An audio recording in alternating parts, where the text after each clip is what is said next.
तो दोस्तों आज मैं आपको आफ्टर वी कोलाइडेड ये आफ्टर मूवी का दूसरा पार्ट एक्सप्लेन करने वाला हूँ। अगर आपने अभी तक इस मूवी का पहला पार्ट नहीं देखा तो पहले जाकर आप उसे देख लीजिए ताकि आप इस मूवी को आसानी से समझ पाएं। इसके पहले पार्ट का लिंक मैंने डिस्क्रिप्शन में दे रखा है। तो चलिए अब बढ़ते हैं एक्सप्लेनेशन की तरफ। मूवी की शुरुआत वहीं से ही होती है जहां से इसके फर्स्ट पार्ट का एंड होता है। यहाँ हमने देखा था कि हार्डिन टेसा को एक लेटर लिखता है जिसको पढ़ने के बाद टेसा उसे माफ कर देती है। अब इस पार्ट की कहानी हमें हार्डिन सुना रहा था और वो बताता है कि ऐसा कुछ नहीं हुआ था। रियल लाइफ में कोई भी किसी को इतनी जल्दी माफ नहीं करता और ये सिर्फ कहानियों में होता है। इसके बाद हम हार्डिन को देखते हैं जो टेसा को बहुत सारे मैसेजेस करता है पर टेसा उसका कोई जवाब नहीं देती। दूसरी तरफ हम टेसा को देखते हैं जो अपने ऑफिस जा रही होती है। आज उसका पहला दिन है और वो अपनी जॉब को लेके बहुत सीरियस है।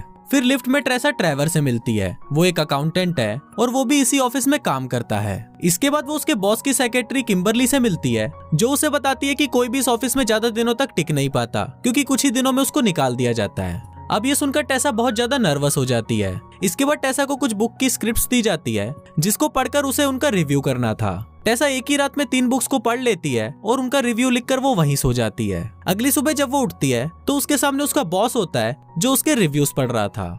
टेसा को लगता है कि शायद अब उसकी जॉब चली जाएगी क्योंकि वो काम करते करते वहीं सो गई थी, पर उसके बॉस को उसका काम बहुत अच्छा लगता है और वो उसकी तारीफ करता है। दूसरी तरफ हम हार्डिन को देखते हैं जो एक टैटू आर्टिस्ट के पास टैटू बनवाने जाता है। वहाँ आर्टिस्ट उसे बोलती है कि इससे तुम्हें थोड़ा दर्द होगा, इसलिए दर्द कम करने के लिए वो उसे ड्रिंक ऑफर करती है, पर हार्डिन उसे मना कर देता है और बोलता है कि मुझे दर्द सहना पसंद है। दरअसल टेसा के साथ ब्रेकअप के बाद हार्डिन बहुत उदास रहता है और खुद को दर्द देता रहता है। उधर टेसा अपने ऑफिस कॉलीग्स के साथ एक कॉन्फ्रेंस को अटेंड करने के लिए होटल में आते हैं। वहाँ पर उनका बॉस उन्हें बोलता है कि आज रात को यहाँ पर एक इन्वेस्टर आने वाला है और टेसा और ट्रेविस को उसे कन्विंस करना होगा ताकि वो उनकी कंपनी में इन्वेस्ट करे। अब रात होती है और वो सभी एक पार्टी में जाते हैं। वहाँ ट्रेविस टेसा को ड्रिंक लेने के लिए बोलता है जिस पर टेसा उसे मना कर देती है और बोलती है कि मेरे पास इतने पैसे नहीं है कि मैं ये सब अफोर्ड कर सकूं क्योंकि मेरी सैलरी बहुत कम है और सारे पैसे मेरे ट्रैवलिंग के खर्चे में ही चले जाते हैं। फिर थोड़ी देर बाद वहाँ पर वो इन्वेस्टर भी आ जाता है और उन दोनों को ड्रिंक ऑफर करता है। यहाँ टेसा कुछ ज्यादा ही चढ़ा लेती है और फिर वो हार्डिन को कॉल करती है और उसे बोलती है कि मुझे पता है कि तुम मुझे बहुत मिस कर रहे हो क्योंकि मैं बहुत ज्यादा सुंदर हूँ। ये सुनकर हार्डिन समझ जाता है कि टेसा पूरी तरह टल्ली हो चुकी है और अब वो किसी भी लड़के के लिए घोड़ी बन सकती है। इसलिए वो उसे बोलता है कि तुम जहाँ हो वहीं रहो, मैं अभी तुम्हारे पास आ रहा हूँ। पर वहाँ टेसा ट्रेवर के साथ अपने होटल रूम में आ जाती है और वो दोनों आपस में बातें करने लगते हैं। इसी दौरान टेसा ट्रेवर के ऊपर ड्रिंक गिरा देती है और फिर वो उसके कपड़े उतरवाकर उसे साफ करने लगती है। पर तभी हार्डिन भी वहाँ पर आ जाता है और वो ट्रेवर को बिना कपड़ों के देखकर ये समझने लगता है कि टेसा ने जरूर इसके साथ घपाघप किया है। फिर हार्डिन उस पर गुस्सा करने लगता है जिससे ट्रेवर वहाँ से चला जाता है। इसके बाद टेसा और हार्डिन आपस में लड़ने लगते हैं, पर तभी उन दोनों के अंदर ठरक जागने लगती है और वो दोनों वहीं पर ही घपाघप करना शुरू कर देते हैं। फिर अगली सुबह जब वो दोनों उठते हैं तो टेसा हार्डिन को बोलती है कि कल रात में बहुत नशे में थी इसलिए मैंने तुम्हारे साथ घपाघप किया था। फिर टेसा हार्डिन को चिढ़ाने के लिए उसे बोलती है कि उसने कल रात किसी दूसरे लड़के को भी किस किया था। इस पर हार्डिन भी उसे नीचा दिखाने के लिए उसे झूठ बोलता है और कहता है कि कल रात मैंने भी मॉली के साथ घपाघप किया था। ये सुनकर टेसा को बहुत गुस्सा आ जाता है और वो हार्डिन को गालियां देकर वहाँ से चली जाती है। फिर टेसा ट्रेवर से मिलती है और उसे कल रात के लिए माफी मांगती है। इस पर ट्रेवर उसे बोलता है कि कोई बात नहीं, वो सिचुएशन ही ठीक नहीं थी। इसके बाद हम हार्डिन को देखते हैं जो लैंडन के पास आता है और उसे मदद मांगता है। लैंडन पहले तो उसकी मदद नहीं करना चाहता था पर हार्डिन उसे कन्विंस कर लेता है। फिर लैंडन टेसा को मैसेज करता है और उसे बताता है कि अभी हार्डिन मेरे पास आया था और वो सच में तुमसे बहुत प्यार करता है। इसके बाद हम देखते हैं कि हार्डिन और टेसा पहले जिस फ्लैट में रहते थे उस फ्लैट में टेसा का कुछ सामान रह गया था। फिर उसे लैंडन से पता चलता है कि हार्डिन अपनी मॉम से मिलने लंदन गया हुआ है, इसलिए टेसा अपना सामान लेने के लिए उस फ्लैट में आती है। वहाँ उसे बेड के ऊपर एक पार्सल मिलता है। आज टेसा का बर्थडे है इसलिए हार्डिन ने उसे ये गिफ्ट दिया है। अब टेसा ये सब देख ही रही होती है कि तभी वहाँ पर हार्डिन और उसकी मॉम आ जाती है और वो टेसा को देखकर बहुत खुश होती है। पर फिर टेसा हार्डिन को बोलती है कि तुमने अपनी मॉम को ये क्यों नहीं बताया कि हमारा ब्रेकअप हो गया है।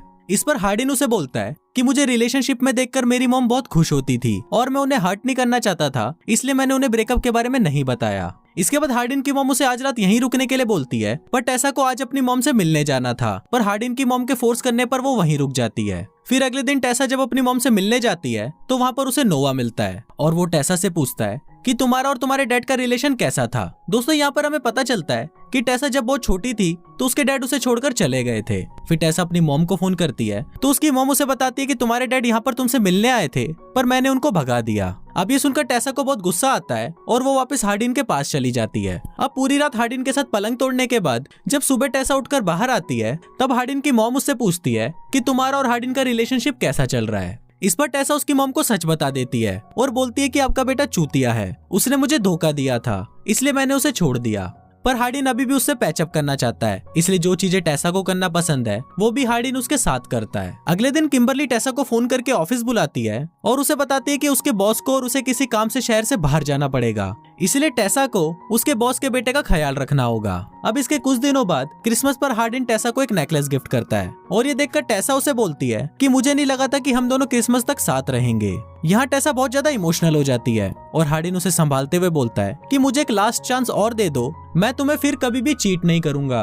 अब टेसा हार्डिन की बात मान जाती है और वो दोनों वहीं पर ही घपाघप करना शुरू कर देते हैं। अगले दिन हार्डिन के डैड एक पार्टी रखते हैं और वहाँ पर वो हार्डिन की मॉम को भी इनवाइट करते हैं। फिर जब हार्डिन अपनी मॉम के साथ उस पार्टी में जाता है तब हार्डिन के पिछवाड़े में कोई काला कुत्ता काट जाता है, जिस वजह से वो पागल हो जाता है और अपने डैड को ही पीटने लगता है। पर ये सब देखकर उसकी मॉम बहुत नाराज हो जाती है और उसे बोलती है कि अगर तुम ऐसे ही गुस्सा करते रहे तो एक दिन टेसा भी तुम्हें छोड़कर चली जाएगी। अगले दिन ट्रेवर टेसा से मिलने आता है और उसे बोलता है कि उसका प्रमोशन हो चुका है और अब वो काम करने के लिए दूसरे ऑफिस चला जाएगा। पर ट्रेवर को यहाँ से जाना अच्छा नहीं लग रहा था क्योंकि उसे टेसा से प्यार हो गया था, पर वो टेसा को ये बात बोल नहीं पाता और वहाँ से चला जाता है। रात को हार्डिन और टेसा एक पार्टी में जाते हैं, वहाँ मॉली भी होती है और वो वहाँ पर टेसा की इंसल्ट करने लगती है। इससे टेसा का दिमाग घूम जाता है और वो आपस में लड़ने लगते हैं। पर तभी हार्डिन टेसा को रोकता है और उसे उठाकर एक रूम में ले जाता है। वहाँ उन दोनों में वापस ठरक जागने लगती है और वो दोनों वहीं पर ही घपाघप करना शुरू कर देते हैं। अब इसके बाद जब वो दोनों उस पार्टी से जा रहे होते हैं तभी हार्डिन को वहाँ उसकी पुरानी दोस्त मिलती है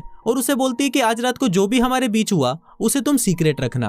पर तभी ये बात टेसा भी सुन लेती है और उसे लगता है कि हार्डिन ने आज रात को इसे भी घोड़ी बनाया था। अब टेसा इससे बहुत ज्यादा गुस्सा हो जाती है और वहाँ से जाने लगती है। पर तभी हार्डिन उसे बोलता है कि ऐसा कुछ नहीं है, तुम गलत समझ रही हो। पर टेसा उस पर बिलीव नहीं करती और उसे गालियां देकर वहाँ से चली जाती है। अगले सुबह टेसा को लगता है कि उसे हार्डिन से लड़ाई नहीं करनी चाहिए थी, इसलिए वो हार्डिन से माफी मांगने के लिए उसे फोन करती है। पर हार्डिन का फोन स्विच ऑफ होता है, इसलिए वो परेशान होकर उसे ढूंढने निकल जाती है। फिर जब हार्डिन अपना फोन ऑन करता है तो उसे टेसा के बहुत सारे मैसेजेस दिखते हैं। तभी वो रास्ते में देखता है कि टेसा का एक्सीडेंट हो गया है और एम्बुलेंस उसे ले जा रही है। ये देखकर हार्डिन उसके पीछे भागता है पर वो उसे पकड़ नहीं पाता। इसके बाद वो टेसा को कॉल करता है पर वो कॉल ट्रेवर उठाता है। फिर ट्रेवर उसे बोलता है कि अगर तुम टेसा से प्यार करते हो तो उसे जाने दो। अब ये बात सुनकर हार्डिन को लगने लगता है कि शायद ट्रेवर और टेसा साथ में हैं, इसलिए वो निराश होकर फोन काट देता है। फिर जब ठीक होकर टेसा अपने फ्लैट में वापस आती है तो वहाँ पर उसे एक लेटर मिलता है जिसमें हार्डिन ने लिखा था कि मैं तुमसे बहुत प्यार करता हूँ पर मैं तुम्हारे लिए ठीक नहीं हूँ क्योंकि मैं हमेशा तुम्हें हर्ट करता हूँ। उस रात पार्टी में जिसे तुमने देखा वो मेरी एक्स गर्लफ्रेंड थी जिसे मैंने हर्ट किया था। मैं उससे माफी मांग रहा था पर तुमने मुझे गलत समझा। फिर इस लेटर को पढ़कर टेसा हार्डिन को कॉल करती है पर हार्डिन ने गुस्से में अपना फोन तोड़ दिया था। इसके बाद जब टेसा और ट्रेवर साथ में होते हैं तो वो उसे बताता है कि उस दिन हॉस्पिटल में हार्डिन का कॉल आया था पर मैंने उसको ये बोला कि हम दोनों साथ में हैं, पर अब मुझे लग रहा है कि मैंने बहुत बड़ी गलती कर दी, इसलिए तुम मुझे माफ कर दो। तभी हार्डिन भी वहाँ पर आ जाता है और टेसा उसके पास आकर उसे सॉरी बोलती है। फिर वो दोनों एक दूसरे को माफ कर देते हैं और दोनों का वापस पैचअप हो जाता है। मूवी के लास्ट सीन में हम देखते हैं कि जब ये दोनों साथ में घूम रहे होते हैं तभी एक आदमी आकर टेसा से बात करना चाहता है पर हार्डिन उसे पकड़ लेता है और मारने लगता है। पर तभी टेसा नोटिस करती है कि ये तो उसके डैड है। अब इसके बाद कहानी में आगे क्या होता है ये हमें इसके नेक्स्ट पार्ट में पता चलेगा।